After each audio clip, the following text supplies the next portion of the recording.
we're going to show you how to file a chainsaw. Now, there's lots of different ways to file a chainsaw, but all I have for filing is a file, actually 2 files, but this file is all you need. And the way I'm going to show you, your saw should cut straight and true with just this file.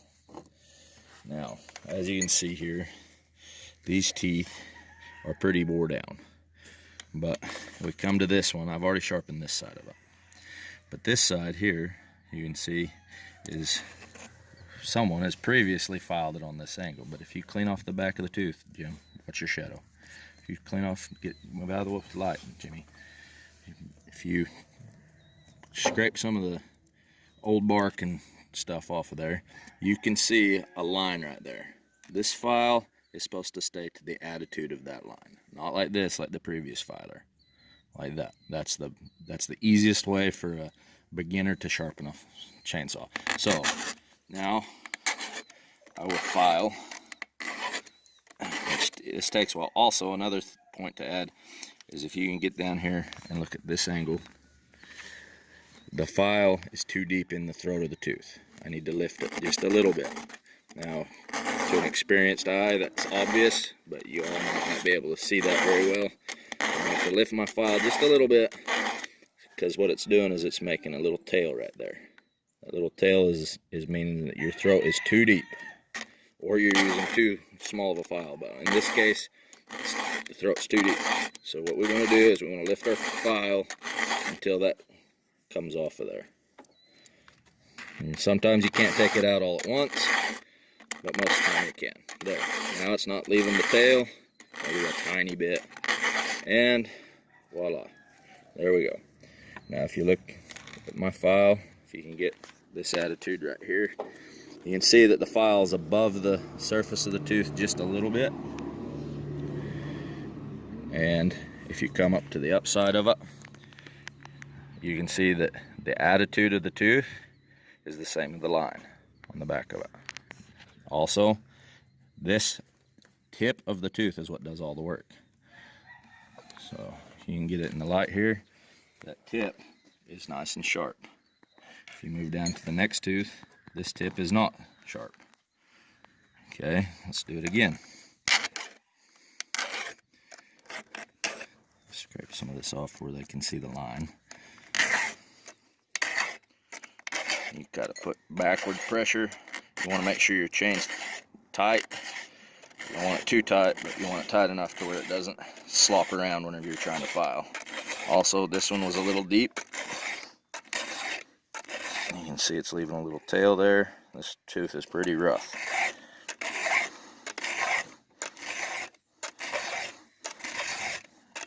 Alright, now if you don't want your saw to cut circles, then you got to pair your teeth. If you look at this tooth right here, you can see that it's maybe a 1/4 inch long. But if you move to the tooth on the opposite side, you can see, focus, you can see that it's just a hair bit longer than the tooth right behind it. I'm going to file this tooth to the same length as this tooth. You got to make your short tooth, you got to pair it to the next tooth in front of it, or the next tooth behind it, but I'm using the tooth in front of it. That way, as you go around this chain, if one tooth's been damaged more than the other, here's a good example. This tooth here, it's about a 1/4 inch long. This tooth here is closer to 3/8 inch long. Now, I've already sharpened this side, but what I'm going to do is I'm going to come back and I'm going to sharpen this tooth to the same length as this tooth. So this tooth needs to be the same length as this tooth. Otherwise, this tooth is going to cut more wood than this tooth. And the reason that is you have things called drags. Right here, this drag only allows this tooth so much distance. So if you look at these teeth, as you file, you're working back into the tooth, and that tooth gets shorter as the farther you come back, so it's taking less wood. This tooth is longer, so it's taller, so it's taking more wood. So what I have to do is I have to pair these together, otherwise your saw will cut circles. So I'm going to switch sides. I'm going to file this one down to the same length as this one.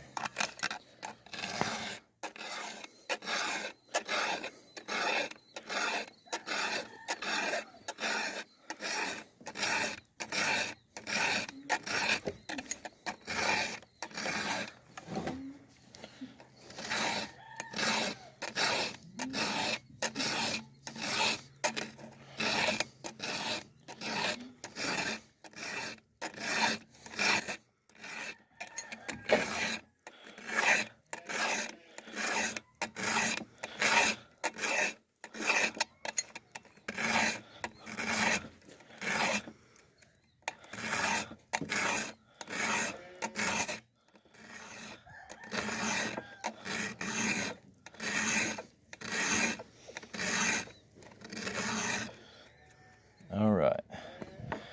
As you can see, these two teeth now are pretty close to the same length. They're going to cut close enough that you won't be able to notice the difference between each tooth and the amount of wood it takes. So if I make these two teeth the same, and then moving forward I make these two teeth the same, and then moving forward make these two teeth the same, then this saw will cut straight. All right, you can pause it for a minute. We'll finish sawing it. Something I need to mention was, while you're filing, the angle of your chainsaw file this direction needs to be at 90 degrees with the bar. You don't want to be tilted up, because that's going to make the end of your tooth dull. You don't want to be tilted down, because it's going to make the end of your tooth fine, to where every time you put it in the wood it's going to dull. You don't want it like that. You don't want it like that. You want it 90 degrees.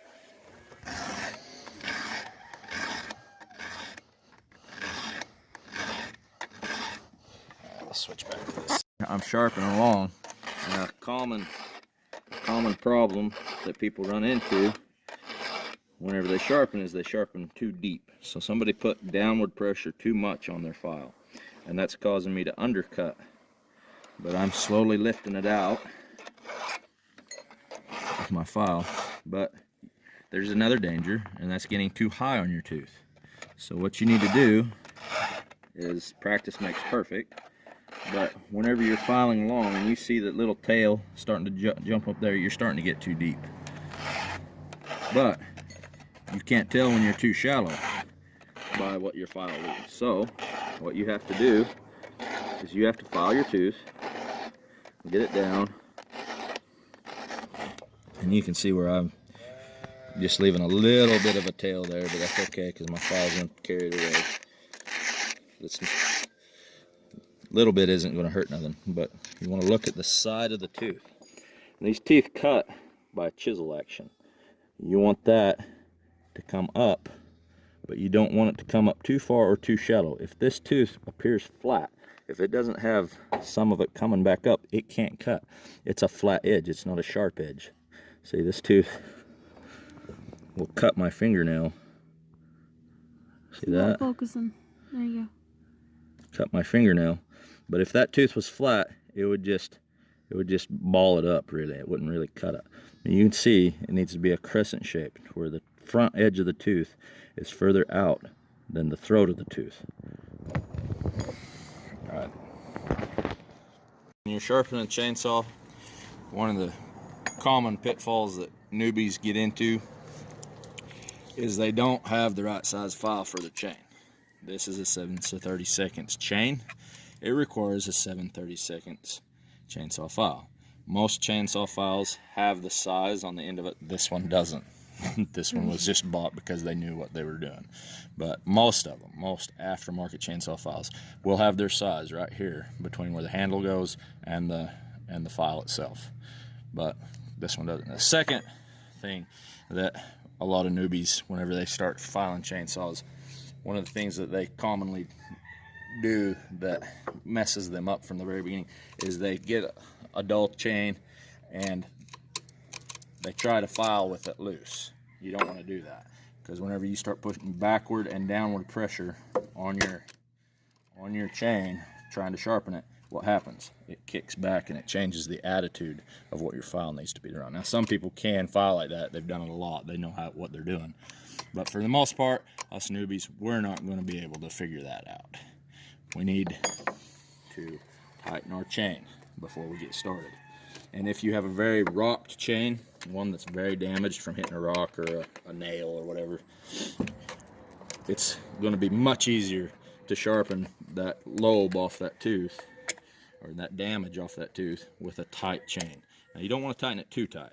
You got to have a little bit of play there, so that it'll actually spin when you want it to spin. If you get it too tight, you'll damage the tensioner.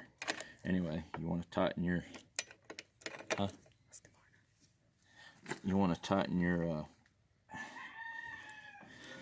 chain. Your nuts, you want to tighten them good and snug. You don't want to tighten them too tight. And what I usually do is I just take my chainsaw and I just put one finger on the very end of it, the flat part here, and I just go about all that one arm can do. If you don't tighten them enough, they'll back off on you. If you tighten them too much, you'll strip out the innards. Anyway, now that we have the chain tight, we can move up here and we can start filing. Now I've done showed you on that other chain actually how to file. You'll notice that this chainsaw right here, that the drag is filed down. Now this chain is in bad shape. It's not sharp by no means, but you can tell that each one of these drags, they're not nice and circular like these over here on this saw. These are nice and circular. Nobody's filed them off yet. Now there's a little wear from actually being used, but they're not flat. If you look at this one, the top of them are flat. Now, you can buy gauges and make those nice and round to where your chain doesn't chatter. But for the most part, when you're out in the woods or out on the back 40 needing a chainsaw, and the sucker's cutting slower than a cold knife through hot butter, then what you want to do is you want to take your flat file. Now this is very important. A lot of people don't know when to stop. A lot of people short stroke one side and long stroke the other side. Either one of those mistakes will make your saw to where it doesn't want to cut. Now, what you want to do is you want to give one full stroke to every tooth. Now if you'll look at this chain, you have a tooth that's angled this direction and a tooth that's angled this direction. Now, whenever I do it, I prefer to do one angled side at a time, every other tooth, in other words. That way my stroke is the same all the way around, because what happens is this tooth, this drag is slightly leaned out, and whenever I make that stroke, it makes one full stroke, and then I move on to the next one that's leaned to the outside. One full stroke. Now if I try to do that here, it's tipped toward me, it's going to make a different cut because it's angled towards me. And what that in turn will do is it'll take more off of this one and less off of this one. So what I'm going to do is I'm going to do every other tooth, and then I'm going to turn around to the other side and do the opposite side. So one full stroke. You start with your finger all the way against it, and you give it one full stroke. One full stroke. One full stroke. One full stroke. All the way around the saw until you come back to the tooth that you started at. This file's a little bit dull for this.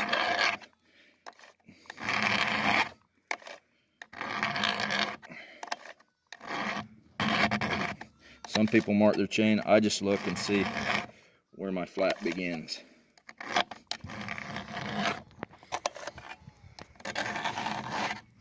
You can see there's a little tiny bit flattened off on the end there. This one you can't tell, it's because it's not been done yet. There. Which this is a very dull file to be doing this, but you can see this one has a little tiny flat spot on the end. Now, being as this file is so dull, I could go on and do another stroke all the way around. Don't do two strokes, because what you'll wind up doing is you'll start short stroking, where you're only getting half a file stroke. Now, go to the other side.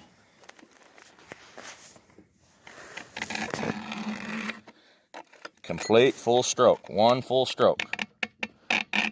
That's all you want to do. One full stroke on each one of them. If you go more than one full stroke, then you'll probably be taking too much for each tooth. Try to make your strokes even. That way they cut the same amount each time. But just one stroke. A lot of newbies, they'll take two strokes here and a stroke here, or they'll get them a gauge, which gauges work. But if you're just out with just a pickup and the back 40 and you don't have a gauge, this is a way to keep you working.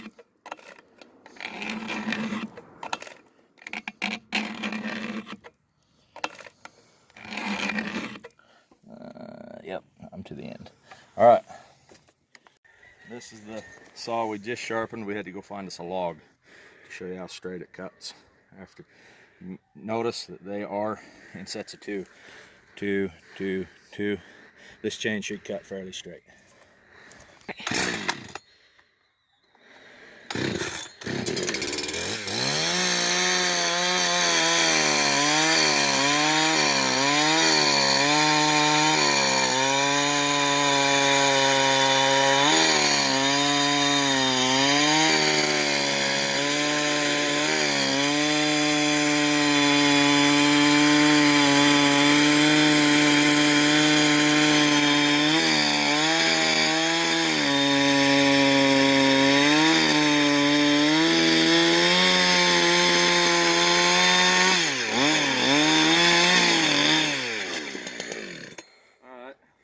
So, come over here, Vicky. It's a very straight cut, but it cuts slower than coal tar running uphill. So even though we took a little bit off our drags, we need to take a little bit more off our drags. So I'm going to get a better chainsaw file and I'll show you how to do that. So we showed you how it cut straight but slow, and I actually went and got me a sharp file to show this next step.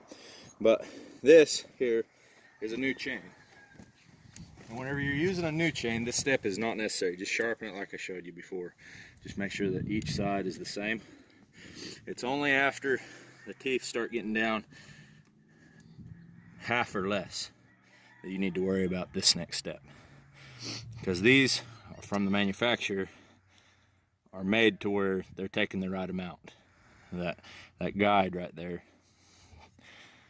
is letting that tooth take the right amount of wood. If you file it right now, that sucker will start bucking and kicking. I know there's a lot of people going to argue with that, but for most people's saws that ain't all souped up and stuff, just leave a new chain new. Don't file the drag. Now with this chain, you see how slow it cut through this pine log. We're going to go and we're going to knock these drags down. Now, you can see this new chain. Those drags are nice and rounded off. These are just dang near that way because of the file that I used trying to do this step previously. Anyway, it needs more. So what I'm going to do is I'm going to, just like before, I'm going to take the side away from me first. One stroke. One full stroke. Go to the next one. One full stroke. Now on this one you can actually see the difference. It actually took off a bit where you can see that it's flatter than this one. See? Alright, but the idea is to take them down the same. So you want to go one full stroke. One full stroke. All the way around this baby. And I can feel this file is actually cutting really well. So one stroke should be all it needs. New files are a very, very nice luxury to have when you're sharpening your chain. Files are cheaper than chains. Usually they last for 5 or 6 chains anyway, so that's what this is about. A lot of people just give up or throw their old chain away and have a bunch of them stacked up and just go to using new chains for everything. But that's not very practical whenever you're building fence or cutting bow down or making firewood. Anyway, so that, you can see I went all the way around. So now I'm going to turn the saw around and sit on the other side of it, and there's the other side facing away from me. If you look down on these drags from the top, you can see that this side leans out this way, this side leans out that way. And what I'm doing is I'm filing the ones that are leaning away from the file because they cut better that way. All right, one full stroke. And try to get the saw and the stroke the same pressure as what you did on the last one. That way they'll be taking the same amount of material off, but you don't want to short stroke it, you want to make a full stroke. Try to leave it flat. Try not to tilt your file this way or this way or this way or this way. Try to leave it flat on the top of that drag. A lot of people don't like filing them like that. They like to put a curve to them, but I don't have a gauge. I've never really used a gauge that much. It does make them cut smoother, but where this chain has already seen half its life, I don't think that I need to really worry about it, because most of the time they break or teeth start flying off of them after 2 or 3 sharpenings from here anyway. So it is a little easier on your saw. Now I almost filed that one twice, but I noticed at the last second that I'd been there. So all right. All right, here we go.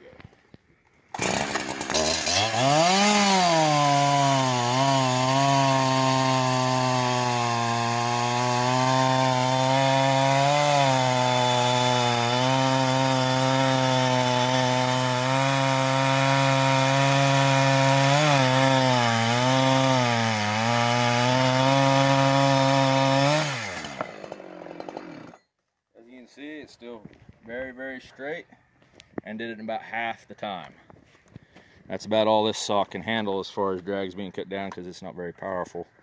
But it did make that cut in about half the time, and you see how nice and straight that is. Hope it helped y'all.